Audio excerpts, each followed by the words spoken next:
নমস্কার। গল্পে গল্পে কথা মালিকা চ্যানেলে আমি দেবনীতা আপনাদের সকলকে স্বাগত জানাই। আপনারা শুনছেন বিমল মিত্রের লেখা উপন্যাস মিথুন লগ্ন। আজ শোনাতে চলেছি উপন্যাসটির তৃতীয় পর্ব।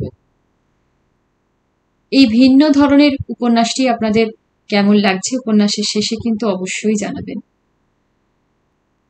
আসুন শুরু করি আজকের পর্বটি। কতদিন আগে গল্প বলেছিল আদিনাথ, আর কতদিন পরে আমি এই গল্প লিখছি। সব ঘটনা গুছিয়ে বলতেও পারেনি সেদিন আদিনাথ। আদিনাথ বলেছিল পরপর ঘটনাগুলো মনেও নেই আজ, আর বয়সও হয়ে গিয়েছে। সেদিন যা ভেবেছিলাম, যা অনুভব করেছিলাম, আজ সে ভাবনাও শেষ হয়ে গিয়েছে, সে অনুভূতিও ফুরিয়ে গিয়েছে। তবুও উল্লেখযোগ্য যে ঘটনাটা ঘটল সেটা এর পরেই। স্কুলের সামার ভ্যাকেশনে লম্বা ছুটি। সুকুমারী চিঠি লিখলে আসছে শনিবার, নিশ্চয়ই এসো। আমি সুটকেস গুছিয়ে বিছানা বেঁধে তৈরি হয়ে থাকবো। সমস্ত ব্যস্ততা এই সময় প্রতি বছর থেমে যায়। মনীষা সেন যাবে তার দেশের বাড়িতে, শিখাদি যাবে দিনাজপুরে, মাধুরীদি যাবে কাকার কাছে, মাধুরীদির বাবা নেই, আর ললিতা যাবে তাজপুর, সেখানে নিজেদের বাড়ি। কমলাদি বলে, তোরা সবাই যা, যদি সময় পাস চিঠি দিস দিদিকে। সুকুমারী বলে, তুমিও কোথাও যাও না কেন কমলাদি? আমি চলে গেলে স্কুল কে দেখাশোনা করবে বল? কেন, দারোয়ান চাকর সব তো রয়েছে, আর সেক্রেটারি তো বাড়ির কাছেই রয়েছেন, তিনি দেখাশোনা করবেন। যাবে তুমি কমলাদি আমার মামার বাড়িতে? দূর পাগলি, আমি স্কুল ছেড়ে স্বর্গে গিয়েও সুখ পাবো না। তা তোরা যাই বলিস, সেক্রেটারি যদি আমাকে তাড়িয়েও দেন, তবু এখানেই আমাকে থাকতে হবে। এখানে মরতেও আমার সুখ, জানিস। ক্লাসে ক্লাসে ছাত্রীদের কাছে গিয়েও সকলকে বিদায় দিয়ে এলো কমলা দত্ত। বলে, ছুটিতে তোমরা সময় অপব্যয় করো না কেউ। ছুটি বলে যেন কেউ আলস্যে সময় কাটিয়ে দিও না। স্বামী বিবেকানন্দের কথা মনে রেখো। তিনি বলেছিলেন, শিক্ষা মানে কতকগুলো শব্দ শিক্ষা নয়, হৃদয় মনের শক্তিগুলোর বিকাশকেই প্রকৃত শিক্ষা বলে।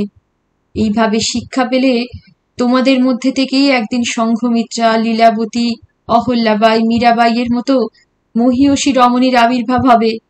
তবেই দেশ বাঁচবে, দশ বাঁচবে, ভারতবর্ষের মুখ উজ্জ্বল হবে।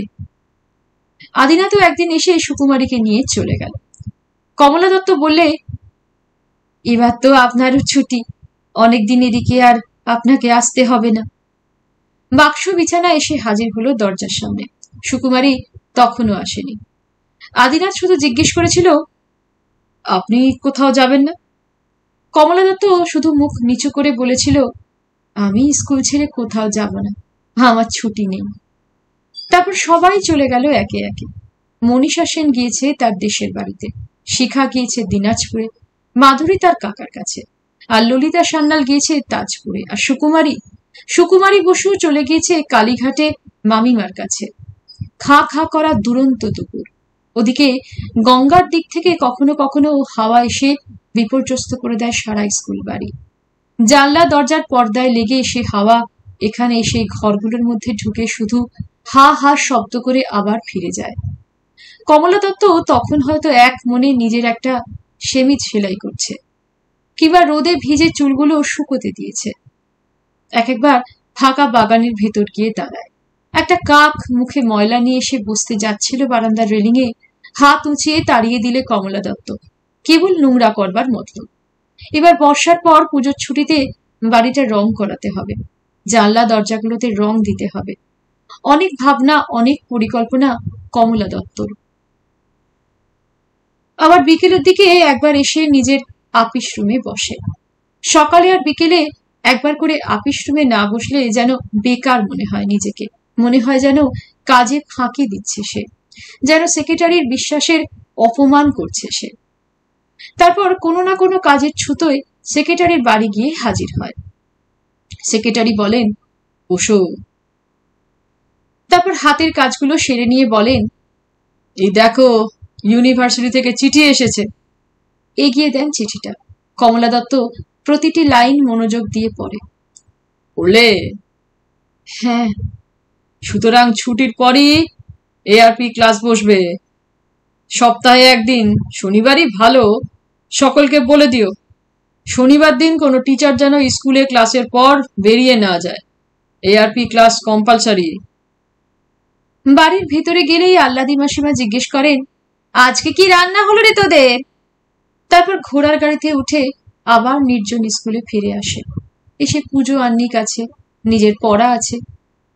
একটা সাবজেক্টে এমএ দিয়েছে, হিস্ট্রিতে এমএ দেবে কিনা ভাবে। তারপর সারা বাড়িটার দরজা জানলা পরীক্ষা করে তালা বন্ধ হলো কি খোলা রইল দেখে আস্তে আস্তে নিজের ঘরে চলে যায়। পরদিনও ঠিক এই একই ঘটনার পুনরাবৃত্তি, কিন্তু ব্যতিক্রম ঘটল প্রথম শনিবারটাতেই। আপিস রুমে বসে একটু আধটু কাজ দেখছিল কমলা দত্ত। হঠাৎ সামনে চেয়ে যেন ভূত দেখলে। নমস্কার। হে কি, আপনি যে? কমলা দত্ত সত্যি চমকে উঠেছে। তারপর হঠাৎ বলে, কিন্তু সুকুমারী তো কলকাতায়। এদিক দিয়ে যাচ্ছিলাম, হঠাৎ মনে পড়ল। আদিনাথ বললে। কমলা দত্ত বললে, আমাদের সামার ভ্যাকেশন চলছে, খেয়াল ছিল না বুঝি? আদিনাথ বললে, মনে পড়ল আপনি বলেছিলেন সামার ভ্যাকেশনের ছুটিতে এখানেই থাকবেন।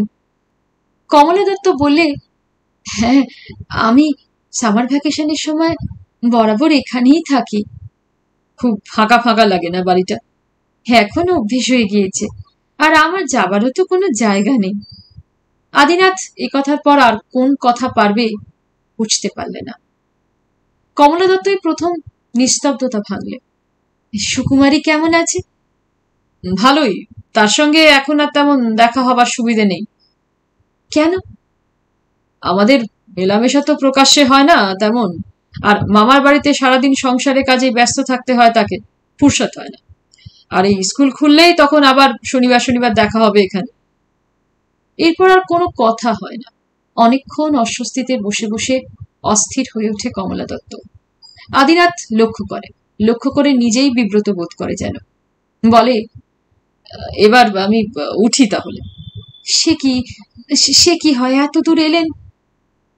দাঁড়ান একটু, আমি কালুর মাকে বলে আপনার একটু জল খাবারের ব্যবস্থা করি গে। না না, আমার গাড়ি দাঁড়িয়ে আছে, 1:30টার ট্রেনেই আবার যাব। বলে সত্যি সত্যি পা বাড়ায় বাইরের দিকে। আদিনাথের মনে হয় যাওয়ার সময় কমলা দত্ত একবার অন্তত আসতে বললেও যেন ভালো হতো। কমলা দত্ত বললে, এলেনি যদি তো একটু বসে জিরিয়ে গেলে পারতেন। আমি তো ঠিক এখানে আসবো বলে আসিনি, হঠাৎ মনে পড়লো আপনার কথা, তাই। কমলা দত্ত আর কি বলবে ভেবে পেলে না। তার তখনও বিস্ময়ের ঘোর কাটেনি। আদিনাথ তখন বাইরে গিয়ে দাঁড়িয়েছে, কিন্তু কমলা দত্ত আর একবার আসতেও বলছে না তো। গাড়িতে উঠতে গিয়েও যেন একটু দ্বিধা করতে লাগলো আদিনাথ। অকারণে দরজা খুলতে দেরি করলো। আস্তে আস্তে একটা পা গাড়ির পাদানিতে রাখলো। তখনও কমলা দত্ত দরজায় তেমনই দাঁড়িয়ে আছে। মুখের চোখের ভাবে কোথাও নিমন্ত্রণের অনুরোধ কি তার ইঙ্গিতটুকু পর্যন্ত নেই। আদিনাথের গাড়ি ছাড়বে, আর দেরি নেই। সহিস লাগামের টান দিয়েছে। কমলা দত্ত হঠাৎ ক্ষীণ অনুযোগের সুরে বললে, আমার কিন্তু ভারী অন্যায় হলো। আদিনাথ ইঙ্গিতে গাড়ি থামাতে বললে। তারপর বললে, কিসের অন্যায় বলছেন? আপনি এত দূর এসে একটু জল পর্যন্ত মুখে দিলেন না, ভারী অন্যায় হলো আমার। তাতে কি, এ তো আপনার নিজের বাড়ি নয়। আপনার বাড়ি গেলে তখন পেট ভরে মিষ্টিমুখ করব, কথা দিলাম। তারপর আদিনাথ বোধহয় সহিসকে গাড়ি ছাড়বার ইঙ্গিত করতেই যাচ্ছিল, হঠাৎ কমলা দত্ত এক অদ্ভুত প্রশ্ন করে বসল। সুকুমারী জানে আপনি এখানে আসবেন? কে সুকুমারী? আদিনাথ হাসল, বলে, আমি কি নিজেই জানতাম আজ আমি এখানে আসবো? না আশা করেছিলাম আপনিই আজ আমার সঙ্গে এমন মিষ্টি ব্যবহার করবেন। মিষ্টি ব্যবহার কথাটা খট করে বাজল কমলা দত্তর কানে। হঠাৎ মুখ দিয়ে তার কোনো কথাও বেরোল না। আদিনাথ এবার মরার উপর খাঁড়ার ঘা দিলে। বলে, না, আপনি তো একদিন সুকুমারীকে আমার সঙ্গে মিশতে বারণ করেছিলেন কিনা, তাই বলছি। এ কথাতেও কোনো জবাব নেই কমলা দত্তর মুখে। তেমনি নিষ্পন্দ হয়ে দাঁড়িয়ে রইল কমলা দত্ত আদিনাথের মুখের দিকে চেয়ে। কি জবাবই বা সে দিতে পারত? আচ্ছা, তাহলে আসি এখন, ট্রেনের টাইম হয়ে গেল আমার, বলে সহিশকে ইঙ্গিত করতেই গাড়ি চলতে শুরু করেছে। কমলা দত্ত তখনও তেমনি নিঃশব্দে দাঁড়িয়েছিল। গাড়ির জানলা থেকে মুখ বাড়িয়ে আদিনাথ চিৎকার করে একবার শুধু বললে, আর একদিন আসবো আবার, নমস্কার। আর একদিন মানে যে ঠিক পরের শনিবারেই তা কমলা দত্ত কল্পনাও করতে পারেনি। কালোর মা হঠাৎ ঘরে এসে বললে, দিদিমণি, সেদিনকার সেই বাবু এসেছেন। কি বললি? ওই সেদিন যে বাবু এসেছিলেন তিনি। ভিজে চুলগুলো মাথায় গুছিয়ে নিতে নিতে কমলা দত্ত বললে, তুই আপিস ঘরের দরজা খুলে দে, আমি যাচ্ছি। তারপর ফিরে দাঁড়িয়ে বললে, দেখ। কালোর মা ফিরল। কমলা দত্ত বললে, দোকান থেকে 1 টাকার মিষ্টি নিয়ে আয় তো, আমি কাপড়টা বদলে এক্ষুনি আসছি, ঘরে বসতে বলিস।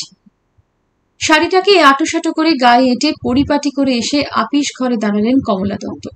আদিনাথ দাঁড়িয়ে উঠে হাত জোর করে নমস্কারের ভঙ্গিতে বললে, আপনাকে কথা দিয়েছিলাম আসবো, দেখুন কথা রেখেছি কিনা। কমলা দত্ত কি উত্তর দেবে ভেবে উঠতে পারলে না। পুরুষদের সঙ্গে মেলামেশা বেশি নেই কমলা দত্তর, বিশেষ করে এ ধরনের পুরুষদের সঙ্গে। স্কুল কমিটির মেম্বার যে কজন তাদের সঙ্গে মিশতে হয় অবশ্য, ব্রাহ্ম সরলবাবু, তারকবাবু, ললিতবাবু সবাই প্রায় বৃদ্ধ, তাও তাদের সঙ্গে কথাবার্তার বিষয়বস্তু আলাদা। আর কি বা কথা বলে সে কমিটির সভায়? যা কিছু বলেন তা তো সেক্রেটারি, তিনি একাই 100। আর এই আদিনাথ, সুকুমারীর কাছে এর সম্বন্ধে অনেক কিছুই যে শুনেছে সে। আদিনাথ বললে, ওহ, সেদিন আপনার কথা অমান্য করার ফল হাতে হাতে ফলে গেল জানেন। কি কথা? ঠিক মনে পড়ল না তার কোন কথার উল্লেখ করছে আদিনাথ। আদিনাথ বললে, ওই যে আপনি মিষ্টি মুখ করতে বলেছিলেন, আমি শুনিনি। আপনার কথা অমান্য করার ফল ফলতে পুরো আধ ঘন্টাও লাগলো না। কি রকম? ট্রেনে উঠেছি, বাড়ি যেতে হবে সন্ধ্যে 7টার মধ্যে, জরুরি কাজ ছিল। হঠাৎ কিছু দূর গিয়েই মাঠের মধ্যে ট্রেন গেল আটকে, আর চলে না। খবর নিয়ে জানলুম সামনে কোথায় নাকি মালগাড়ির ইঞ্জিন পড়ে গিয়ে রাস্তা বন্ধ, আর চলবে না গাড়ি। ত্রিশঙ্কুর মতন সেখানেই ঝুলতে লাগলো। কমলা দত্ত কপালে চোখ তুলে বললে, তারপর? তারপর না 1 কাপ চা, না একটা সিগারেট, পাক্কা 7.5 ঘন্টা ওখানেই বসে। যখন বাড়ি পৌঁছলুম তখন রাত 12টা কাবার, শরীরেও তখন প্রায় 12টা বেজে গিয়েছে। কমলা দত্ত সহানুভূতিতে ঘনিষ্ঠ হয়ে এলো। ছি ছি, কি দুর্ভোগ বলুন তো। আজ কিন্তু এখানে মিষ্টিমুখ না করে আর উঠছি নে। আজও যদি আবার ট্রেন আটকে যায় তো মহা সর্বনাশ হবে। সন্ধ্যের আগে কলকাতায় আমার পৌঁছানো চাই। কমলা দত্ত বললে, আগে তো একটু বিশ্রাম করুন, আজও তো এসেই যাওয়ার কথা তুলছেন। আপনার কি বলুন, আপনার তো ছুটি, হাতে কাজ থাকলে আমি আবার মন খুলে আড্ডা দিতেও পারিনি। কমলা দত্ত বললে, সুকুমারী বলতো বটে আপনি নাকি খুব কাজের লোক, কাজ থাকলে ওর সঙ্গে দেখা করতেও নাকি ভুলে যান। কালোর মা মিষ্টি এনে দিয়েছিল। আদিনাথ একটা মিষ্টি মুখে পুড়ে দিয়ে বললে, কাজের লোক কি আপনিও কম নাকি? সুকুমারী আমাকেও সব বলেছে আপনার সম্বন্ধে। কাজের লোক না ছাই, সুকুমারী আমাকে ভালোবাসে তাই বাড়িয়ে বাড়িয়ে বলেছে বোধহয়। সত্যি বলছি, সুকুমারী আপনার খুব প্রশংসা করে। কমলাদি বলতে অজ্ঞান, এত প্রশংসা আমি ওর মুখে আর কারোর শুনিনি। সুকুমারী তো আমার কাছে আপনারও প্রশংসা করে। আদিনাথ হো হো করে হাসতে লাগলো। বলে, সে করে আমি পুরুষ মানুষ বলে, কিন্তু এক মহিলা আর অন্য এক মহিলার প্রশংসা করছে এমন ঘটনা তো সংসারে বড় একটা দেখা যায় না। আসলে ওর কাছে এত প্রশংসা শুনেই তো আজ আপনাকে আমার দেখতে আসা। কমলা দত্ত যেন লজ্জায় জড়সড় হয়ে গেল কথাটা শুনে। হঠাৎ চোখ নামিয়ে নিলে, কপালে একটু একটু ঘাম দেখা গেল। তারপর নিজের মনেই যেন বলতে লাগলো, না না, কাজের লোক আমি মোটেই নই। কাজ করি বটে, কিন্তু কাজের লোক হতে পারি না কিছুতেই। সাত করে কি বকুনি খাই? বকুনি খান? বারে বেশ তো, কার কাছে বকুনি খান? সেক্রেটারির কাছে। আপনি চেনেন না তো তাকে, অদ্ভুত কাজের লোক উনি। ওর কাজ করবার ক্ষমতা দেখে আমি অবাক হয়ে যাই। মানুষ একলা একদিনে এত কাজও করতে পারে। সেক্রেটারি প্রসঙ্গ উঠতে কমলা দত্ত যেন অন্য মানুষ হয়ে গেল এক নিমেষে। মুখের চেহারা বদলে গেল। হঠাৎ সাপ দেখলে যেমন মুখের চেহারা হয়, এও যেন তেমনি। আদিনাথ যত হঠাৎ সহজ করে দিয়েছিল স্কুলের গম্ভীর আবহাওয়াটাকে, ঠিক তত হঠাৎই সব যেন বানচাল হয়ে গেল। কমলা দত্ত যেন আবার হেডমিস্ট্রেসে রূপান্তরিত হয়ে উঠল এক মুহূর্তে। আদিনাথ বললে, তাহলে আজ উঠি আমি। কমলা দত্ত মুখ তুললে, বলে, কেন হঠাৎ? আপনার কাজের ক্ষতি করছি। সেক্রেটারি মশাই টের পেলে হয়তো। তিনি তো নেই এখানে। নেই? কলকাতায় গিয়েছেন, কাল সন্ধেবেলা ফিরবেন। একটু থেমে বললে, স্কুলের জন্য কয়েকটা কাজ আছে তার কলকাতায়। আমাদের স্কুলে কিছু ফার্নিচার দরকার, আর ইউনিভার্সিটিতে কাজ আছে। সব শেষ করে তবে ফিরবেন। আদিনাথ বললে, যাক, শুনে নিশ্চিন্ত হওয়া গেল। তাহলে আর ভয় নেই, কি বলেন? আমাদের সেক্রেটারিকে আপনি বুঝি খুব ভয় করেন? তা করি। আপনাদের এখানে যদি কাউকে ভয় করতে হয় তো সে আপনাদের সেক্রেটারিকেই করি। আর সুকুমারীকে? সুকুমারীকে ভয় করেন না? আদিনাথ কেমন যেন অবাক হল। কেন সুকুমারীকে ভয় করতে যাব কেন বলুন তো? কমলা দত্ত এবার যেন হঠাৎ গম্ভীর হয়ে উঠল। বললে, সুকুমারীকে যদি ভয় না করবেন, তবে সেদিন যে এখানে এসেছিলেন সুকুমারীকে জানাননি কেন? আদিনাথ যেন আরো অবাক হয়ে গেল। বলে, আমি জানিয়েছি কিনা তা আপনি জানলেন কি করে? কমলা দত্ত বললে, আমি জানি, এবং আজও যে এসেছেন তাও তাকে নিশ্চয়ই জানাননি। আমি জানাইনি স্বীকার করছি, কিন্তু তাকে জানালেই কি আপনি খুশি হতেন? কমলা দত্ত বললে, তাকে না জানালেই আমি খুশি হব, এই ধারণা আপনার কেমন করে হলো তাই আগে আমাকে বলুন। আমার কথা আমি পরে বলব। আদিনাথ আমতা আমতা করে বললে, আমি ভেবেছিলাম আপনি সে ধরনের নন। কোন ধরনের? অর্থাৎ মেয়েরা যে ধরনের হয়ে থাকে সেই ধরনের, মানে অন্য কোনো মেয়ের মতোই আপনি নন। তার মানে? এবার আদিনাথ আর কোনো উত্তর করতে পারলে না। কমলা দত্ত এবার সত্যি সত্যি হেসে ফেললে। বললে, আমি কি ধরনের মেয়ে না হয় ভেবেই বলুন।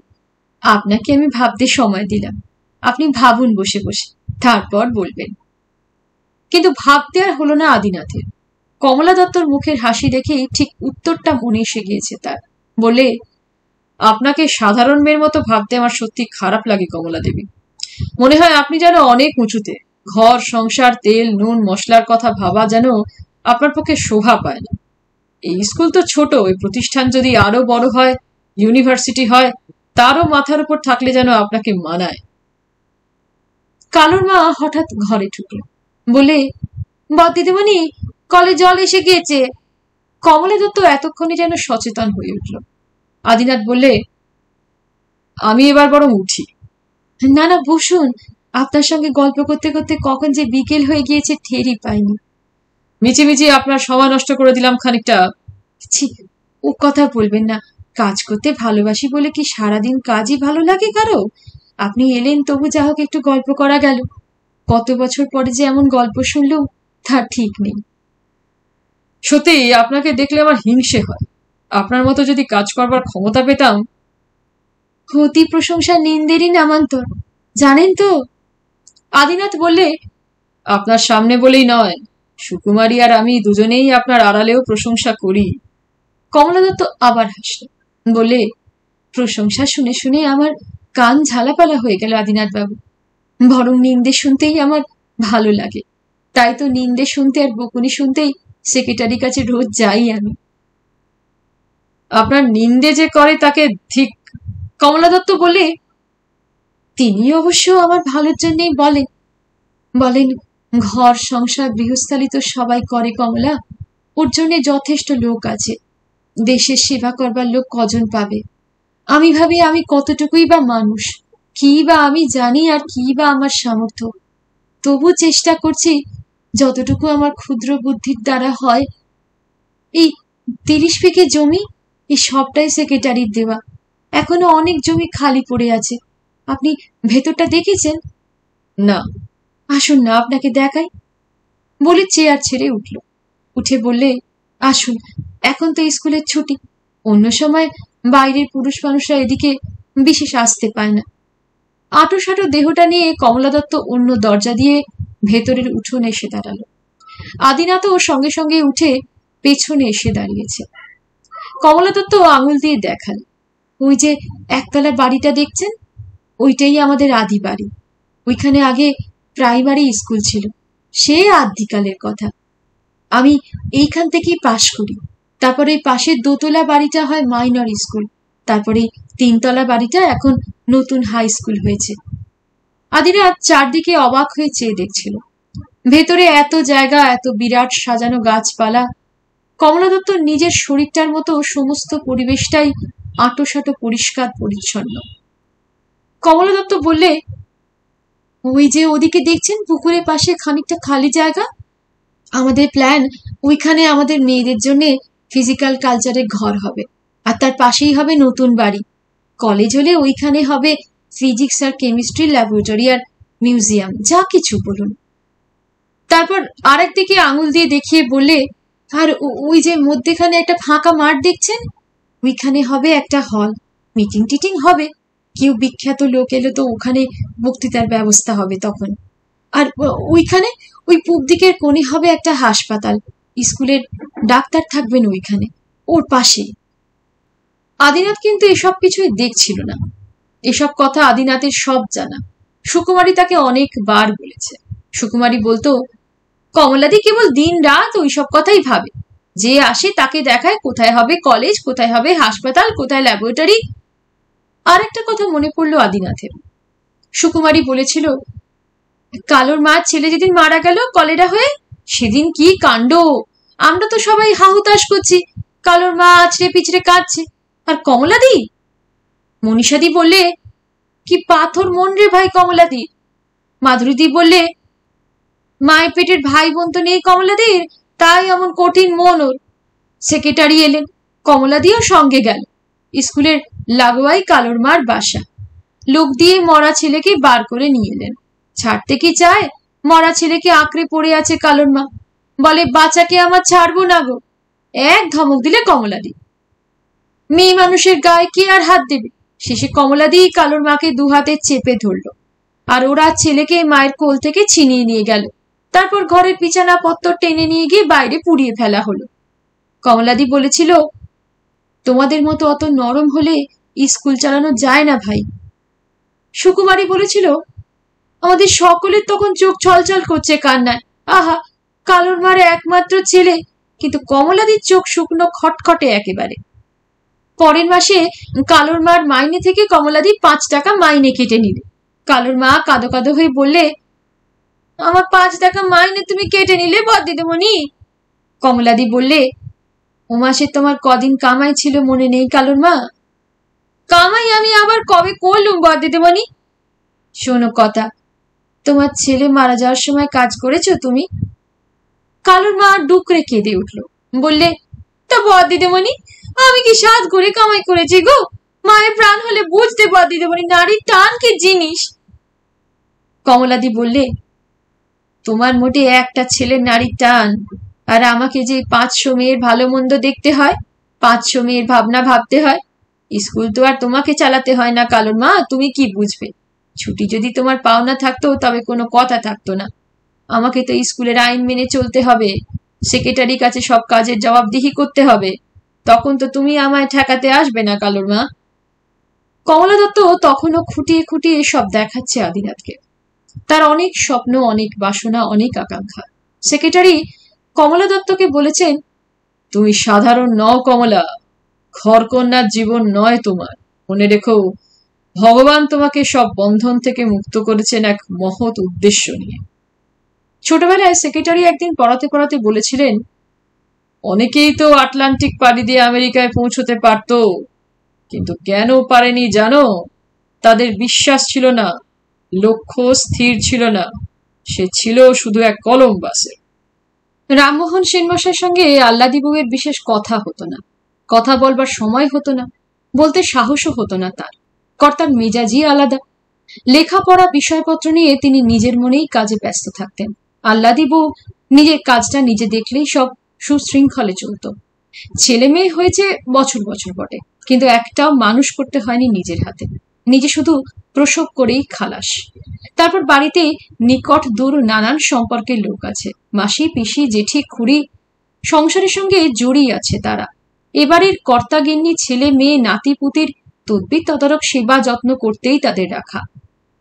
কেউ কুলোটা নিয়ে ডাল বাছে, কেউ রান্নাঘরের ভাতটা নিয়েছে, আবার কেউ ভার নিয়েছে আতুর ঘরে।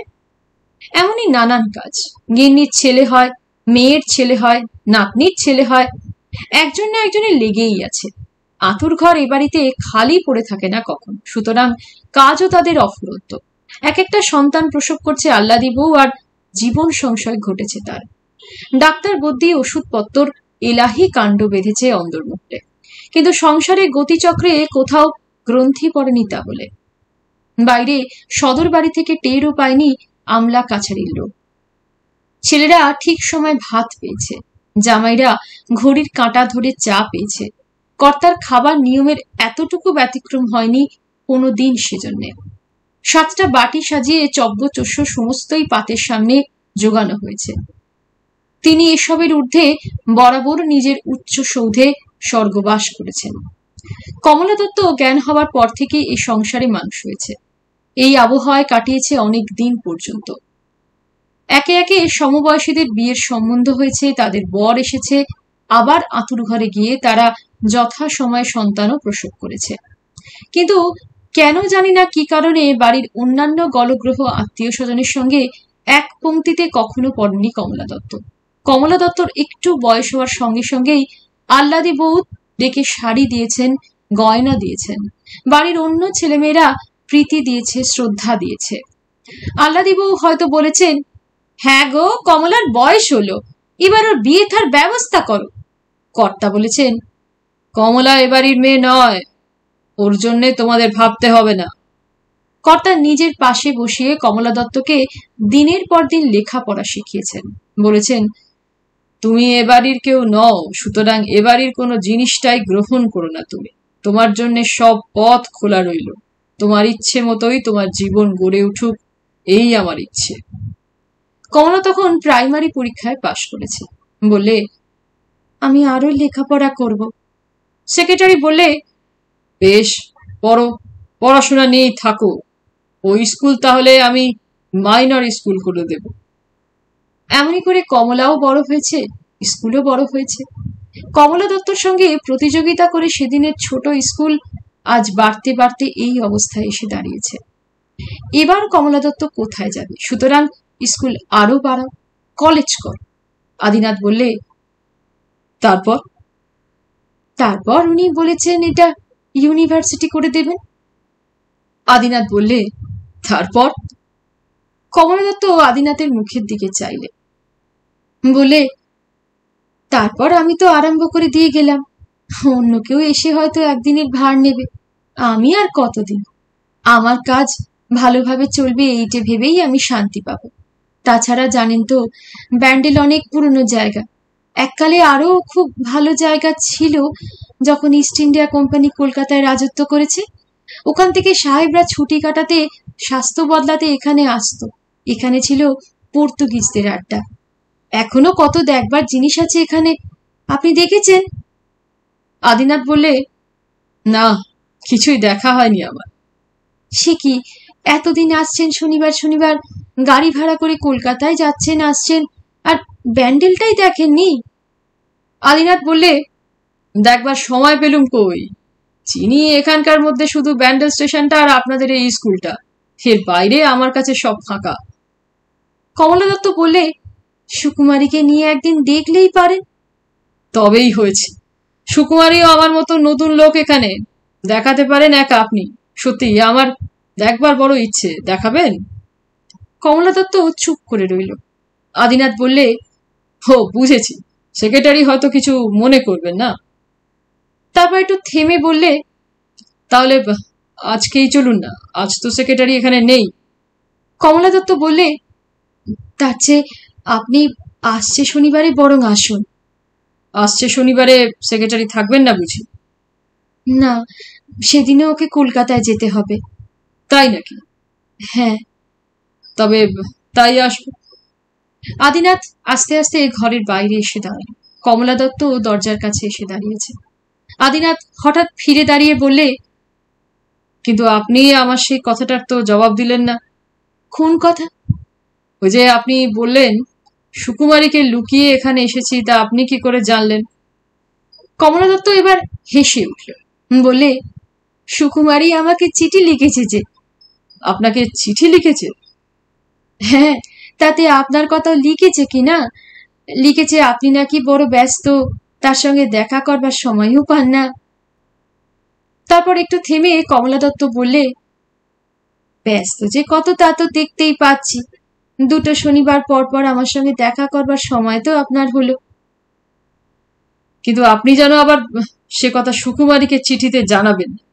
আদিনাথ বললেন, কিন্তু আমি তো চিঠির উত্তর দিয়েই দিয়েছি। সর্বনাশ করেছেন। কেন, এই কথা লিখলে কি সে খুব রাগ করবে? রাগ করবে না?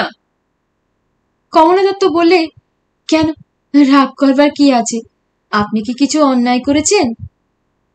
আদিনাথ বললে, অন্যায় করি আর না করি, সুকুমারী মেয়ে মানুষ তো, সে ভুল বুঝবে, কান্নাকাটি করবে। দেখুন তো আমার কি সর্বনাশ করলেন আপনি। কমলা দত্ত বললে, তার দোষ করলে শাস্তি আপনাকে ভুগতেই হবে বই কি, কিন্তু আপনি বোধহয় আজ ট্রেন ফেল করবেন। আদিনাথ গাড়ির পাদানিতে পা দিতে যাচ্ছিল, কিন্তু আবার ফিরল, বললে, আসছে শনিবার তাহলে আসছে তো? কমলা দত্ত বললে, সেই রকমই কথাই তো রইল। আদিনাথ বললে, কিন্তু সুকুমারীকে না বলেই আসবো তো? কেন, আপনি তো কিছু অন্যায় করছেন না, বলেই আসবেন। যদি না বলি আপত্তি আছে? কমলা দত্ত এবার সত্যি গম্ভীর হয়ে গেল। হ্যাঁ, আপত্তি আছে। বলে না এলে আপনারও এখানে আসবার দরকার নেই, বরং সুকুমারীকে সঙ্গে করেই নিয়ে আসবেন, আরো ভালো হবে। বলে কমলা দত্ত দরজা বন্ধ করে দিলেন। পরের শনিবার কমলা দত্ত তৈরি ছিল, কাজ টাজ সব গুছিয়ে প্রস্তুত। বাইরে গাড়ির শব্দ হয়েছে, তাও কানে গেল। তারপর প্রতি মুহূর্তে আদিনাথের আসার প্রতীক্ষা করছে। কমলা দত্ত চোখ নিচু করেই ছিল। পায়ের আওয়াজ হতেই মুখ তুলে দেখলে সামনেই আদিনাথ, হাসি হাসি মুখ, দুহাত জোর করে রয়েছে। কমলা দত্ত বললে, কই, আপনি একলা? সুকুমারী কই? আদিনাথ বললে, সুকুমারী আসেনি। আপনি সুকুমারীকে বলে এসেছেন তো? আদিনাথ চুপ করে রইল। একবার ভয়ও হলো, যদি সত্যিই রেগে যায়। এ মেয়েকে বিশ্বাস নেই। না, আপনাকে নিয়ে দেখছি সুকুমারীর অনেক জ্বালা। যেন ভরসা পেলে এবার আদিনাথ চেয়ারে বসলো এতক্ষণে, বলে, যার জ্বালা তার জ্বালা, আপনার তো আর সে ভয় নেই। কমলা দত্ত না হেসে তেমনি ভাবে বললে, ভয় নেই, কিন্তু ভরসাও যে পাচ্ছি না। আপনারা মেয়েদের নিয়ে এইভাবে ছিনিমিনি খেলবেন, তাতে সমাজেরই কি কল্যাণ হবে? মেয়েদের এইভাবে ছোট করে রাখলে কি ভাবছেন দেশেরই কোনো উপকার হবে? নইলে সাত করে কি এই মেয়েদের স্কুল নিয়ে পড়ে আছি? সংসারে মেয়েদের উন্নতি না হলে কোনো আশা নেই জানবেন। তাই পরমহংসদেব শ্রী গুরু গ্রহণ সমর্থন করেছিলেন, নারী ভাবে সাধন ভজন করেছিলেন, মাতৃভাব প্রচার করেছিলেন। স্বামী বিবেকানন্দ মেয়েদের জন্য মঠ প্রতিষ্ঠার ব্যবস্থা করেছিলেন। আদিনাথ অনেকক্ষণ চুপ করে রইল। চুপ করে কমলা দত্তর সব কথা কান পেতে শুনলে। তারপর বললে, আমার আশা ছিল আপনি হয়তো আমায় ক্ষমা করবেন। এমন আশা আপনি কেমন করে করতে পারলেন? ভেবেছিলেন আমিও অন্য 5 জনের মতো মেয়ে মানুষ বুঝি? আদিনাথ বললে, তা জানি, কিন্তু তবু সুকুমারীকে লেখা আপনার চিঠিটা পড়েই আমার এমন ধারণা হয়েছিল। কমলা দত্ত একটু যেন নরম হয়ে এলো, হেসে বললে, সে চিঠি সুকুমারী আপনাকে পড়িয়েছে বুঝি? হ্যাঁ, সুকুমারী আমার কাছে কিছু গোপন করে না, তা সে যাক, কিন্তু আমার এখানে আসার কথা তাকে যে কিছু জানাননি, তার জন্য আপনাকে অজস্র ধন্যবাদ। কমলা দত্ত আরো হাসল, বলে, কিন্তু এবার তাকে জানাবই, বারবার আর ক্ষমা করা যায় না আপনাকে। আদিনাথ বললে, দোহাই আপনার, আর কিছুদিন সময় দিন, অন্তত 3টে মাস। কমলা দত্ত বললে, 3 মাস? 3 মাসের মধ্যে যা হোক কিছু হেস্তনেস্ত করতেই হবে আমাকে। কিসের হেস্তনেস্ত? দেখি, সে কথা এখন বলতে পারবো না, কিন্তু আসছে শনিবার দিন আমি কথা দিচ্ছি সুকুমারীকে নিয়েই এখানে আসবো। অন্তত একটা সপ্তাহ আমাকে সময় দিন। কমলা দত্ত বললে, কিন্তু আসছে শনিবার সেক্রেটারি তো এখানে থাকবেন, সেদিন তো আসা হবে না। তাহলে অন্য যে কোনো দিন? হতো তারা কিসের, আর দুদিন বাদে তো স্কুলই খুলে যাচ্ছে, তখন তো সুকুমারীর জন্য আসতেই হবে আপনাকে। আদিনাথ বললে, কিন্তু আপনি আমাকে কথা দিয়েছিলেন এখানকার দু একটা জায়গা দেখাবেন আজ। কমলা দত্ত যেন কিছুক্ষণ কি ভাবলে, একবার একটু দ্বিধা করলে, তারপর বললে, অকারণ কথা বলতে বলতে কিছু দেরি হয়ে গেল, তা কথা যখন আপনাকে দিয়েছি চলুন, আর দেরি করে লাভ নেই। সেদিনই কমলা দত্ত প্রথম আদিনাথের সঙ্গে বেরোলো। কাপড় আর বদলাবো না, হে তো আমার নিজের দেশ, চলুন এমনিভাবেই বেরিয়ে যাই, কিন্তু বেশিক্ষণ বাইরে থাকতে পারবো না।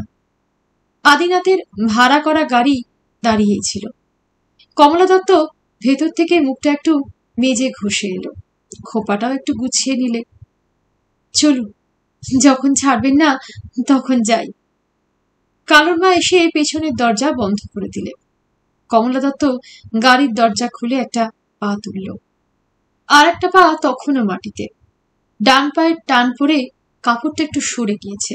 হঠাৎ বাঁ পায়ের গোড়ালিটা স্পষ্ট দেখতে পেল আদিনাথ, সুগোল সুডৌল গোড়ালি, অল্প অল্প আলতার রেখা তখনও লেগে রয়েছে। আদিনাথ বলে, দেখেই আমার মনে পড়ল সেই শ্লোকটা, দীর্ঘা সুদীর্ঘ নয়না বড় সুন্দরী যা, কাম উপভোগ রসিকা গুণশীল যুক্তা, রেখাত্রয়ন বিভূষিতা কণ্ঠ দেশা, সম্ভোগ কেলি রসিকা কিল শঙ্খিনীষা। রতিমঞ্জরিতে শঙ্খিনী নারীর এই বর্ণনার সঙ্গে যেন হুবহু মিলে গেল ভাই। মনে হলো এই মেয়ে স্ত্রী হিসেবে, মা হিসেবে, বোন হিসেবে কি চমৎকারই না মানায়। যে কোনো পুরুষের ঘর আলো করে থাকবে, সংসার করলে কি সুগৃহিণী না হবে। কিন্তু মনে হলো তা যেন হবার নয়, কোথাও যেন গোলমাল বেঁধেছে। গাড়িতে উঠে যথারীতি জানলা দরজা বন্ধ করে দিয়েছে কমলা দত্ত। বললে, বলুন কোথায় যাবে আগে? আদিনাথ বললে, যেখানে আপনি নিয়ে যাবেন, আপনার হাতেই নিজেকে বিসর্জন দিলাম আজ। চলুন আগে জুবিলি ব্রিজের দিকে যাই, তারপর সেই পর্তুগিজদের গির্জাটা দেখাবো আপনাকে। আদিনাথ বললে, মনে করে দেখো, এক গাড়ির মধ্যে দুজন তখন বসে আছি। আমাকে তো তুমি চেনো, নানা ধরনের মেয়েদের সঙ্গে ঘনিষ্ঠভাবে মেশা আমার অভ্যেস আছে। রতিমঞ্জরির মতে পদ্মিনী, চিত্রিণী, শঙ্খিনী, হস্তিনী সব রকম ধরনের মেয়েদের সঙ্গে লক্ষণ মিলিয়ে মিলিয়ে কথা বলে মিশে দেখেছি। একসঙ্গে এক ঘরে এক ট্যাক্সিতে দিন রাত দুপুর সন্ধে কাটিয়েছি। শঙ্খিনী মেয়ে যে আগে দেখিনি তা নয়, কিন্তু সে যেন আসল খাঁটি শঙ্খিনী নয়, কিছুটা পদ্মিনী বা কিছুটা শঙ্খিনী, চিত্রিণীর ছিটে ফোঁটা মেশানো, অর্থাৎ ভেজাল। কিন্তু এই কমলা দত্তকেই দেখলুম প্রথম একেবারে খাঁটি শঙ্খিনী। কতদিন কত বছর আগের কথা বলছি। আজ কমলা দত্তর সেসব কথা মনেই নেই, কিন্তু আমার প্রতিটি খুঁটি নাটি এখনো মনে আছে। চুপচাপ মুখোমুখি বসে যাওয়া, অস্বস্তি বোধ করবার কথা কমলা দত্তর, কিন্তু হলো উল্টো। আমারই যেন কেমন অস্বস্তি হতে লাগলো। কিছু যেন কথা বলতে হবে, এই জন্যেই শুধু বললাম, আপনাদের সেক্রেটারি এখানে থাকলে হয়তো আমার সঙ্গে আপনি এমন করে বেরোতে পারতেন না, না? কমলা দত্ত তেমনি ভাবেই বসে বললে, তিনি তো আমার ভালোর জন্যই বলেন, যেমন আমি সুকুমারীকে আপনার সঙ্গে মেলামেশা করতে বারণ করি, সে তো সুকুমারীর ভালোর জন্যেই। সুকুমারীর কথা থাক, আপনার কথাই বলুন শুধু আজ, শুনি। কমলা দত্ত গাড়িতে উঠে যেন ঝিমিয়ে এসেছে। বললে, আমার কথা? আমার কথা কি শুনতে চান বলুন? বাগ্নিসুন্দরপুরে জন্ম, ছোটবেলায় বাবা একদিন নিরুদ্দেশ হয়ে গেলেন। তারপর 5 বছর বয়স থেকে সেন মশাইয়ের কাছেই মানুষ, বরাবর ওর আওতার মধ্যেই বড় হয়েছি। উনি সারা জীবন যেমন ভাবে চালাচ্ছেন তেমনই ভাবে চলাটাই ঠিকভাবে চলা বলে ভাবতে শিখেছি। মন যা করতে চায় সেইটাকেই পাপ বলে জেনে এসেছি, আর মন যা চায় না সেইটাই ঠিক পথ বলে চিনে এসেছি। কেবল কাজ আর লেখাপড়ায় মনকে ডুবিয়ে রেখেছি, অন্য কোনো দিকে মন দেবার অবসরই পাইনি। মোটামুটি এই হলো আমার কথা। আর কি শুনতে চান বলুন? আদিনাথ বললে, কিন্তু সংসারে এই পথটাই বা বেছে নিলেন কেন, এই স্কুল মাস্টারির পথ? কেন, অনেকেই তো স্কুল মাস্টারি করে, সুকুমারীও তো করছে। সুকুমারী তো টাকার জন্য করছে, পরের গলগ্রহ ভালো বিয়ে হলেই তো ছেড়ে দেবে, কিন্তু আপনার তো তা নয়। আমারও তো একরকম তাই। আপনার কি সত্যিই তাই? আপনার জন্য সেক্রেটারি তো হাজার হাজার টাকা খরচ করেছেন। আমার জন্য কেন বলছেন? স্কুলের জন্য খরচ করেছেন বলুন। আদিনাথ বললে, কিন্তু আপনি তো ভালো রকমই জানেন স্কুলটা হলো উপলক্ষ, কেবল আপনাকে রাখার জন্যেই ছোট স্কুল থেকে বড় স্কুল হলো, এবং আপনাকে আরো বেশি দিন কাছে রাখার জন্যেই স্কুল আরো বড় করছে, কলেজ করছে। কমলা দত্ত বললে, ওর মতন লোকের সাহচর্য আরো যতদিন পাই ততদিন তো আমার ভালো, তাতে আমারই তো লাভ। কিছু মনে করবেন না, একটা কথা বলবো? বলুন। লাভ আপনার কিছুই নেই, বরং লোকসানই 16 আনা। কমলা দত্ত হাসলে, বলে, আর লাভ বুঝি যা কিছু রামমোহন সেন মশাইয়ের। আমার জন্য হাজার হাজার টাকা খরচ করে আমাকে খাইয়ে দাইয়ে মানুষ করে নিজের খরচে লেখাপড়া শিখিয়ে লাভটা ওরই, আমার নয়। এই তো আপনার যুক্তি। আদিনাথ বললে, ঠিক ধরেছেন। কিন্তু আমি ওর মেয়ে না ওর আত্মীয় কে? আপনি ওর আত্মীয় নয় বলেই তো লাভ। নিজের মেয়ে হলেও এত করতেন না, আত্মীয় হলেও এত করতেন না। তার মানে? সেনমশাইয়ের নিজের মেয়েও তো ছিল, আত্মীয় স্বজনের তো অভাব নেই। তাদের কজনকে এত লেখাপড়া শিখিয়েছেন, তাদের কজনের পেছনে এত টাকা খরচ করেছেন, তাদের তো ঠিক সময় বিয়ে দিয়ে দিয়েছেন। তারা সবাই স্বামী ছেলে মেয়ে নিয়ে তো সুখে ঘর সংসার করছে। কমলা দত্ত যেন আজ এক নতুন কথা শুনলে। আদিনাথের দিকে স্পষ্ট করে সরাসরি চেয়ে দেখলে, যেন এক নতুন মহাদেশ আবিষ্কার করেছে সে। খানিক পরে বললে, সত্যি? কেন বলুন তো?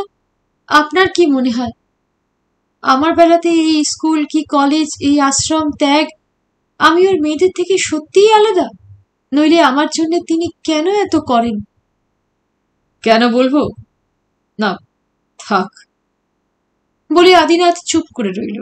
তারপর বলে, আপনার সঙ্গে আমার কদিনেরই বা সম্পর্ক, এইটুকু অল্প পরিচয়ে সে কথা বলা যায়, অথচ দেখুন তাই বলতেই আপনার কাছে আজ আমার আশা। নইলে আপনি যে সন্দেহই করে থাকুন, বিশ্বাস করুন আপনার কাছে আমার আশার আর কোনো কারণই নেই। কমলা দত্ত বললে, না সত্যি আপনি বুঝিয়ে বলুন, কেন কেন এমন করেন উনি? বনের পাখিকে মানুষ সোনার খাঁচায় পুরে রেখে যে কারণে দুধ ছোলা খেতে দেয়, এও সেই কারণেই করেন। কিন্তু আমার স্কুলকে যে আমি ভালোবাসি। আপনি জানেন না আমার কত যত্নের জিনিস এই স্কুল, কত সাধনার জিনিস। স্কুলকে বাদ দিয়ে যে কিছু ভাবতে পারি না আমি। আদিনাথ বললে, ঠিকই বলেছেন। খাঁচার পাখিও তো মনে ভাবে সোনার খাঁচাটা তার। কমলা দত্ত অনেকক্ষণ ধরে কি যেন ভাবতে লাগলো। গাড়ি চলছে ধিকি ধিকি করে। গাড়ির দোলানির সঙ্গে কমলা দত্তর আঁটোসাঁটো শরীরটা দুলছে, কিন্তু কোনো দিকেই যেন আর লক্ষ্য নেই এখন কমলা দত্ত। হঠাৎ ওপর থেকে গাড়োয়ান হাঁকলে, বাবুজি, জুবিলি ব্রিজ এসে গিয়েছে। আদিনাথ বললে, নামুন এবার। বাইরে পরিপূর্ণ বিকেল, চওড়া গঙ্গা, তার উপর বিরাট লম্বা ব্রিজ, হু হু করে হাওয়া আসছে। কমলা দত্তর কাপড়ও বিপর্যস্ত করে দেয়। অনেকে গঙ্গার ধারে বেড়াতে এসেছে, কলকাতা থেকে যুদ্ধের সময় অনেক লোক এসেছে এখানে। কমলা দত্ত গাড়ি থেকে নেমেও যেন কেমন আড়ষ্ট হয়ে রইল। চলুন ওই ঘাসের ওপর গিয়ে বসি। কমলা দত্ত নিঃশব্দে গিয়ে বসল। শুনেছিলাম এ ব্রিজ লম্বায় 1200 ফুট। রেল কোম্পানি নাকি 9 লাখ টাকায় পেছনে খরচ করেছে, কিন্তু তত বড় তো মনে হচ্ছে না। কমলা দত্ত এবারেও কোনো কথা বললে না। আদিনাথ খানিক চুপ করে থেকে বললে, এতদিন এখানে এসেছি, অথচ আশ্চর্য, এই গঙ্গার ধারেই এমন বেড়াবার জায়গা আছে, হে আমরা কেউ জানতাম না, জানেন। কমলা দত্ত এবারও কোনো উত্তর করলে না। খানিক পরে বললে, চলুন অন্য জায়গায় যাই, এখানে ভালো লাগছে না আমার। আদিনাথ অবাক হল। কেন? এখানে বড় ভিড়, স্কুলের অনেক মেয়ের গার্জেন এখানে আসেন, হয়তো কারো নজরে পড়ে যাব। কিন্তু দেখতে পেলেই বা তাতে কি হয়েছে, আমি আছি বলে? না, সে আপনি বুঝবেন না, চলুন আর এক জায়গায় যাই। আবার গাড়িতে ওঠা, এবার অন্যদিকে চলল। খানিক দূর এসে কমলা দত্ত বললে, এখানে গাড়ি থামাতে বলুন। গাড়ি থামল। আগে নামলো আদিনাথ, তারপর কমলা দত্ত। আদিনাথ বললে, এই বুঝি সেই পর্তুগিজদের গির্জা? এর নাম শুনেছি, বাংলাদেশের সবচেয়ে পুরনো গির্জা নাকি এটা? অনেক প্রাচীন গির্জাই বটে। শ্যাওলা ধরা দেওয়াল, বড় বড় গাছ, গাছের তলা দিয়ে রাস্তা, আলো ছায়া লুকোচুরি দিয়ে ঘেরা বিরাট কম্পাউন্ড। মোগলরা হুগলি আক্রমণ করে এর আগেকার বাড়ি ঘর দোর সব ভেঙে দিয়েছিল। সে 1630 সালের কথা। তারপর দিল্লির বাদশার কি দয়া হলো কে জানে, তিনি আবার ফাদার ডিক্রুজকে 771 বিঘে নিষ্কট জমি লিখে দিলেন। তারপর 1661 সালে ফাদার ডি শোটো তৈরি করলেন এই চার্চ। এখানে লোকজন কেউ নেই, ভারী নির্জন জায়গাটা। গির্জায় ঢোকবার মুখে জাহাজের একটা বিরাট মাস্তুল দাঁড়িয়ে আছে। কমলা দত্ত বললে, এই মাস্তুলটা নিয়ে একটা গল্প আছে, জানেন? কি গল্প? চলুন এবার কোথাও গিয়ে বসে আপনাকে গল্পটা বলবো। কোথায় বসবেন? যেখানে হোক, পা ব্যথা করছে, চলুন ওই দিকটায় যাই। ওদিকটায় কয়েকটা বড় গাছ ঘেঁষাঘেঁষি করে চুপচাপ দাঁড়িয়ে আছে। তার নিচে দুদিক থেকে সিঁড়ি উঠে গিয়েছে। সিঁড়ির দুপাশে উঁচু দেওয়াল, দেওয়ালের গায়ে মোটা সরের মতো শ্যাওলা জমেছে। আর একেবারে সিঁড়ির মাথায় একটু চাতাল মতন, চাতালের পাশেই একটু বসবার জায়গা। ওখানে বসলে সামনে আর পেছনে দেওয়াল, কোথাও কোনো দিকে দেখা যায় না। শুধু মাথার ওপর সবকিছুর বোবা সাক্ষী আকাশ, বিকেলে শান্ত এক টুকরো আকাশ শুধু, আর কিছু নেই। আদিনাথ বললে, জায়গাটা বড় চমৎকার তো, এ বুঝি আপনি চিনতেন আগে থেকে? আমি চিনব কি করে? আমি কি আগে কখনো এসেছি? কখনো আসেননি, অথচ এতদিন আছেন। স্কুল নিয়ে এত ব্যস্ত থাকতে হয়, সময় কখন পাই বলুন? একটা কথা জিজ্ঞেস করবো আপনাকে, কিছু মনে করবেন না তো? বলুন। কি? সমস্ত দিনই তো আপনাকে স্কুল নিয়ে ব্যস্ত থাকতে হয় বললেন, কিন্তু কখনো নির্জনে থাকতে ইচ্ছে করে না আপনার? কমলা দত্ত অবাক হয়ে গেল। বলে, কই, নির্জনতা আমার মোটে ভালো লাগে না। বেশ সবাই হইচই করবে, সেই তো ভালো। তবু নিজের মনকে নিয়ে কখনো একলা খেলা করতে ইচ্ছে করে না? খুব যখন ঝমঝম করে বৃষ্টি পড়ে, বুকটা ফাঁকা ফাঁকা লাগে না? কিংবা মাঝরাত্রিরে ঘুম ভেঙে গিয়ে অতীত, বর্তমান, ভবিষ্যৎ নিয়ে আকাশ পাতাল তোলপাড় করেন না? তা করব কেন? আমার কি মাথা খারাপ? তাহলে ছুটির দিনে ঝমঝম করে বৃষ্টি পড়লে কি করেন? ঘরের বাইরে গিয়ে দেখি, শুকনো কাপড়গুলো ঘরের ভেতরে তুলে আনি। আর মাঝরাত্রিরে ঘুম ভেঙে গেলে? ঘুম ভেঙে গেলে মুখে চোখে জল দিয়ে এসে আবার ঘুমোবার চেষ্টা করি। যদি ঘুম না আসে? ঘুম না এলেও আলো নিভিয়ে চোখ বুজে পড়ে থাকি। তখন সেই সব রাতে কিছু মনে পড়ে না? কারুর মুখ, পুরনো কিছু টুকরো টুকরো স্মৃতি, কিংবা ছোটবেলার ঘটনা, বাপমার কথা, কিংবা প্রথম যৌবনের স্বপ্ন? মনে হয়তো পড়ে, কিন্তু সব কি মনে করে রেখেছি? আদিনাথ বললে, হয়তো মনে রাখবার মতো কিছুই ঘটেনি, ঘটলে নিশ্চয়ই মনে থাকতো, কিন্তু মনে করবার মতো ঘটনা জীবনে কি আপনার কিছুই ঘটেনি? বেশ করে ভেবে দেখুন তো। না, সত্যি কিছুই ঘটেনি। আশ্চর্য তো। আশ্চর্য হলেন কেন? সকলের জীবনে কি উল্লেখযোগ্য ঘটনা ঘটে? সকলের জীবনেই ঘটে, আপনি ছাড়া আর সকলের জীবনেই ঘটেছে। কমলা দত্ত বলে, আপনার জীবনে কি ঘটনা ঘটেছে শুনি, যা চিরকাল আপনার মনে আছে, চিরকাল আপনার মনে থাকবে? আদিনাথ আরো কাছে সরে এলো, বলে, আমার জীবনে? তাহলে বলি। আজ এই যে ব্যান্ডেলের গির্জার সিঁড়িতে বসে বিকেলবেলা আপনার সঙ্গে গল্প করছি, এই ঘটনা জীবনে আমি কখনো ভুলব না। এই আমার মনের মণিকোঠায় গাঁথা রইল কমলা দেবী। কমলা দত্তর সমস্ত শরীরটা যেন শিরশির করে উঠল, মাথাটা নিচু করে ফেললে হঠাৎ। আদিনাথ স্বগতোক্তির মতোই বলে যেতে লাগলো, আমাদের আর কদিনেরই বা পরিচয় বলুন? বলতে গেলে আজকে নিয়ে মাত্র 2টো শনিবারের সামান্য আলাপ, অথচ মনে হয় যেন কতকালের চেনা আপনি। কিন্তু কি জানি, এত কথা বলা হয়তো আমার উচিত হচ্ছে না। তবু আজকের পর আমাদের দেখা হলেও এত ঘনিষ্ঠ হয়ে কথা বলবার সুযোগ হয়তো আর কখনো হবে না।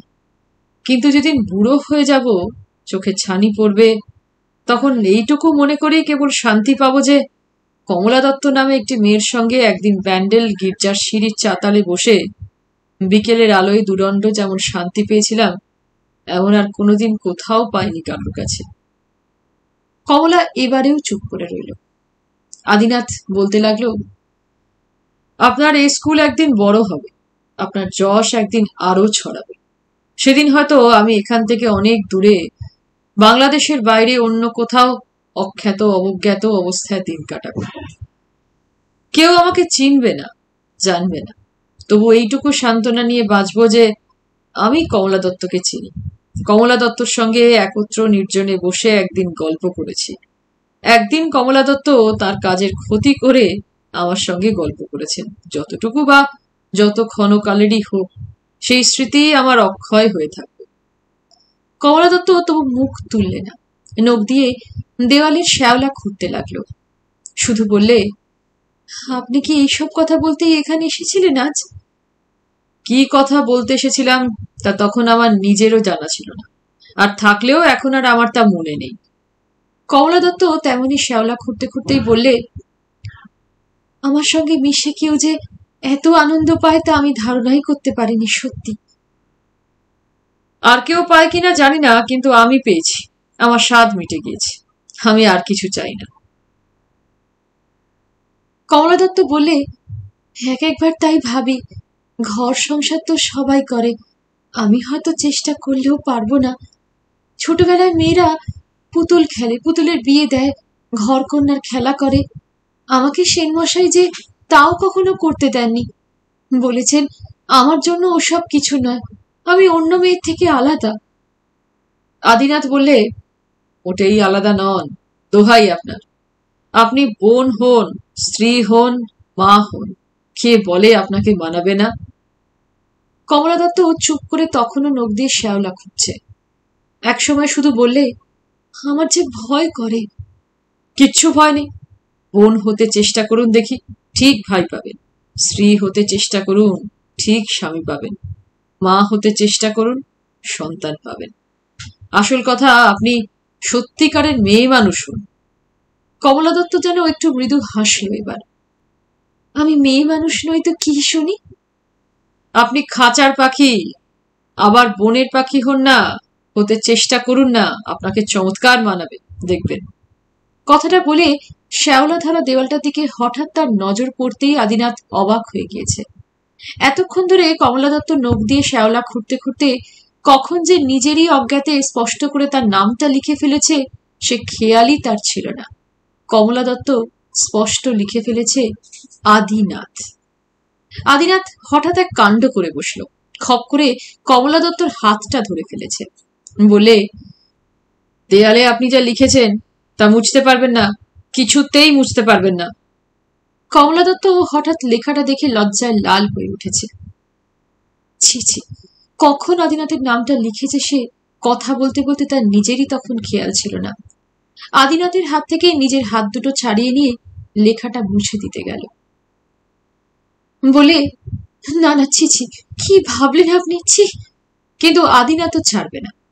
কমলা দত্তর হাত দুটো জোরে টিপে ধরে রেখে বললে, না কমলা দেবী, ও আপনি কিছুতেই মুছতে পারবেন না, ও আমি আপনাকে কিছুতেই মুছতে দেব না। কমলা দত্ত তখনও লজ্জায় যেন মরে যাচ্ছে। বললে, ছি ছি, কি লজ্জা বলুন তো। তারপর থেমে বললে, না না, ও আমায় মুছে ফেলতে দিন। কিছুতেই না। কমলা দত্ত হঠাৎ হাতটা টেনে নিয়ে নিজের চোখ দুটো চাপা দিলে। তারপর বললে, ছি, আমায় আপনি মুছতে না দেন তো আপনি নিজেই মুছে ফেলুন। না কমলা দেবী, কিছুতেই না। কমলা দত্ত তখনও নিজের চোখ ঢেকে রয়েছে। বললে, কিন্তু কেন দিচ্ছেন না বলুন তো মুছতে? সত্যি আমাকে এমন করে লজ্জায় ফেলে আপনার কি লাভ?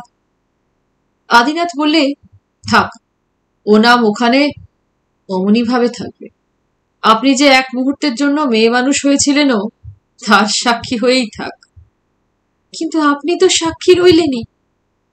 বহুদিন পরে যেদিন আপনার সঙ্গে দেখা হবে আবার, সেদিন আপনার যদি এই দিনের কথা মনে না থাকে, তখন ওই দেওয়ালকেই যে আমি সাক্ষী মানব। কমলা দত্ত হঠাৎ উঠল। চলুন, হাত যাই। চলুন। গাড়ির ভেতর বসে আর সারা পথে কিছু কথা হলো না দুজনের মধ্যে। চলতে চলতে গাড়ি একসময় এসে পৌঁছল স্কুলের দরজার গোড়ায়। আদিনাথই প্রথমে গাড়ির দরজা খুলে নেমে দাঁড়ালো। তারপর কমলা দত্তকে হাত ধরে নামিয়ে নিলে। আদিনাথ বললে, আসছে শনিবার কি আমায় আসতে বলেন? কমলা দত্ত কি যেন ভাবলে একবার, তারপর যেন কি ভাবতে ভাবতে বললে, আসছে শনিবার। কিন্তু সেই মুহূর্তেই দুজনের একসঙ্গে নজরে পড়ল সেক্রেটারি রামমোহন সেন আপিস রুমের দরজা ধরে দাঁড়িয়ে আছেন। দাঁড়িয়ে তাদের দিকেই চেয়ে আছেন। কমলা দত্ত সে দৃশ্য দেখেই এক নিমেষে মাথা নিচু করে স্কুলের দিকে পা বাড়ালো। আর আদিনাথ সেই প্রথম সেক্রেটারিকে চোখে দেখলেন, ভালো করে চেয়ে দেখলেন। নায়কের যেসব গুণ শাস্ত্রে লেখা আছে তার সবই যেন স্পষ্ট হয়ে উঠেছে চেহারায়। দানশীল, কৃতি, সুশ্রী, রূপবান, কার্যকুশল, লোকরঞ্জক, তেজস্বী, পণ্ডিত আর সুশীল। চোখ মুখের রেখায় ভৎসনা নেই, ঈর্ষা নেই। আত্মশ্লাঘারহিত, ক্ষমাশীল, গম্ভীর স্বভাব, মহাবলশালী, স্থির আর বিনয়ী। সেনমশাইয়ের সঙ্গে শাস্ত্রের ধীরোদাত্ত নায়কের সমস্ত লক্ষণ মিলে যাচ্ছে।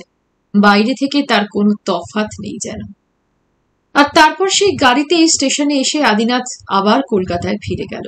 কিন্তু সেক্রেটারি কিছুই বললেন না।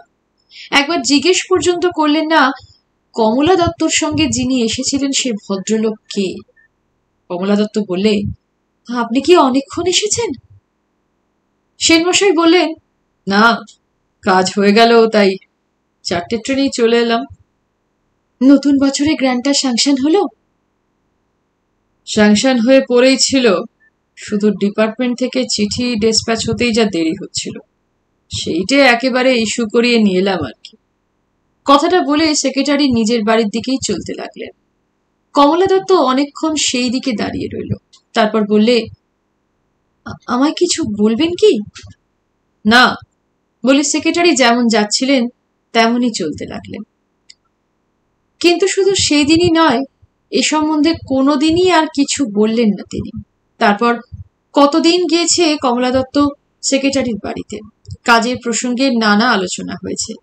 সেক্রেটারি বললেন, কতগুলো বেঞ্চের অর্ডার দেওয়া হয়েছিল, সেগুলো কি ডেলিভারি পেয়েছো? কই না তো, কবে দেবার কথা ছিল? এমনই নানা প্রসঙ্গ, কিন্তু কোনোদিনই আর সে প্রসঙ্গ ওঠে না।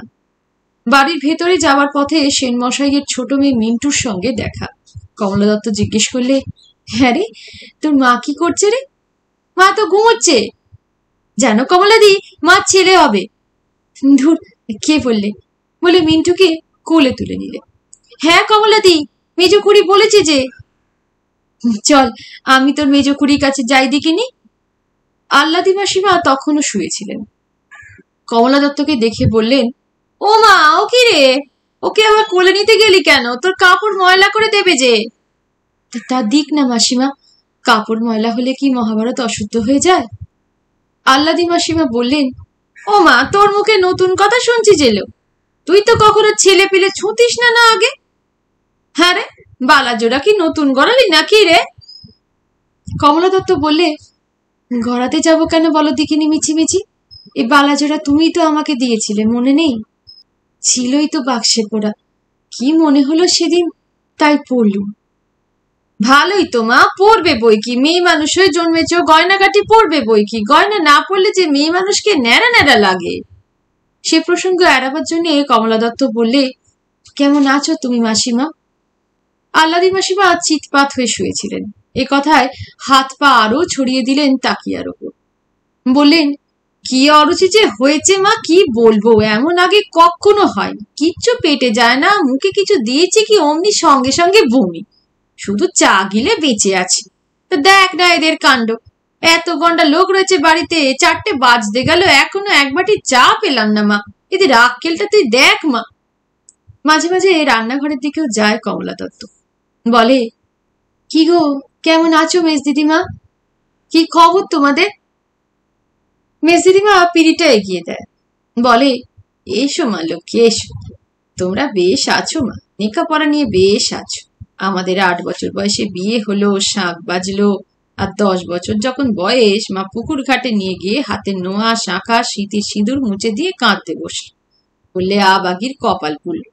তা 3-5 বয়স হলো মা, শ্বশুর বাড়ি কি ধন তাও জানতে পারলুম না, স্বামী কি দ্রব্য তাও বুঝতে পারলুম না। সেকালে মেয়ে হয়ে জন্মানো পাপ ছিল মা, পাপ ছিল। আজকাল সমস্ত বাড়িটাতেই মাঝে মাঝে ঘুরে বেড়ায় কমলা দত্ত। ছোটবেলা থেকে এ বাড়িতে কমলা দত্ত মানুষ, তবু এবারে প্রত্যেকটি জিনিস যেন আজ নতুন নতুন ঠেকে। কমলা দত্ত জিজ্ঞেস করে, তুমি কবে এলে ভানু? সেক্রেটারির 9 মে ভানু। ভানু বলে, ও মা, কি ভাগ্যি কমলাদির দেখা পেল। মাকে বলি তাই, কমলাদি বেশ আছে, ঝাড়া ঝাপটা মানুষ, আমাদের এটার অসুখ সারলেও তো ওটা জ্বরে পড়লে লেগেই আছে। কমলা দত্ত বলে, পুজোর সময় আসনি যে সেবার? ভানু হাসল, বলে, তোমার ভগ্নিপতি কি ছাড়ে ভাই? বলে, প্রত্যেক বছরই তো মার কাছে যাও, এবার আমার সঙ্গে দার্জিলিং এই নয় চলো। কমলা দত্ত বলে, দার্জিলিং গিয়েছিলে বুঝি বরের সঙ্গে? ঝা ঝা করছে রোদ্দুর। দরজা জানলা বন্ধ করে নিজের ঘরে শুয়েছিল কমলা দত্ত। হঠাৎ হুড়মুড় করে ভীষণ বৃষ্টি শুরু হলো। কখন মেঘ করে এসেছিল, কখন টিপ টিপ করে বৃষ্টি শুরু হয়েছিল, কিছুই টের পাওয়া যায়নি। তারপর আকাশ পাতাল কাঁপিয়ে এসে এক প্রবল বর্ষা, সেই যে একটানা চলল, বৃষ্টি আর থামে না। কমলা দত্তর কি যে হলো, জানলার পাল্লা দুটো খুলে দিল। জানলার বাইরে যতদূর চোখ যায় শুধু বৃষ্টির অবিরল ধারা। ঝাপসা হয়ে গিয়েছে বাইরের আকাশ, মাঠ, গাছপালা সব। আস্তে আস্তে কমলা দত্তর চারদিকে যেন ভারী এক পর্দা টাঙিয়ে দিলে। সঙ্গে সঙ্গে একলা। কমলা দত্ত একলা হয়ে গেল সেই মুহূর্তে, বড় নিঃসঙ্গ মনে হলো নিজেকে। আর আশ্চর্য, সেই সময় অতি নিঃশব্দে চোখের সামনে স্পষ্ট ভেসে উঠল একটা মুখ। মুখটা মনে পড়তেই কমলা দত্ত চোখ দুটো ভালো করে দুহাতে মুছে নিলেন। তেমনি আবার আর একদিন মাঝরাত্রে হঠাৎ আচমকা ঘুম ভেঙে গিয়েছে কমলা দত্ত। এমন বড় হয় না। বিছানা থেকে উঠে বাইরে বাথরুমে গিয়ে চোখে মুখে জল দিয়ে এলো কমলা দত্ত। আবার বালিশে মাথা গুজে ঘুমোবার চেষ্টা করলে, কিন্তু বৃথা চেষ্টা।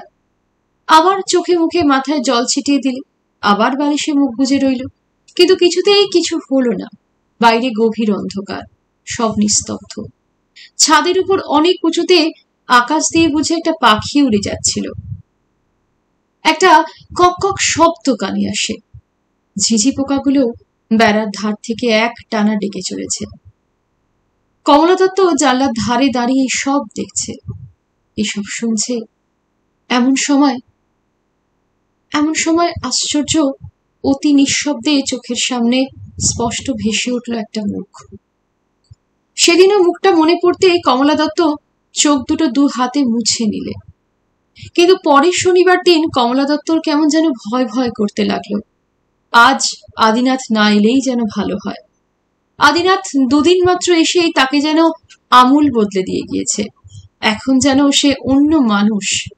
এ কদিন স্কুলের কথা সে কম ভেবেছে। বাক্স থেকে বালাজোড়া বার করে পড়েছিল। আবার সে দুটো বাক্সে তুলে রাখলে। আর যদি আদিনাথ আসেই তো সুকুমারীকে সঙ্গে করে নিয়ে আসে যেন। সুকুমারী সঙ্গে থাকলে একটু সে সাহস পাবে, নইলে একলা আদিনাথের কাছে থাকলে তার বুকটা দূর দূর করে কাঁপবে, সমস্ত শরীরটা তার শিরশির করে উঠবে। শনিবার দিন দুপুরটার কাটতে চায় না। 12টা বাজলো, 1টা বাজলো, 2টো বাজলো, 3টে বাজলো, 4টেও বাজে বাজে। এলে এতক্ষণে এসে যেত, তাহলে আজ আর এলো না। কিন্তু এলো আর একটা জিনিস, এলো সুকুমারীর চিঠি।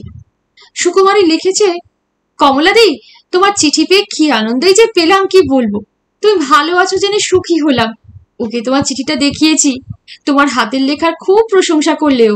জানো, আমরা খুব সিনেমা দেখে বেড়াচ্ছি, কিন্তু তবু ভালো লাগে না কিছু। শনিবারগুলো খুব ব্যস্ত থাকে।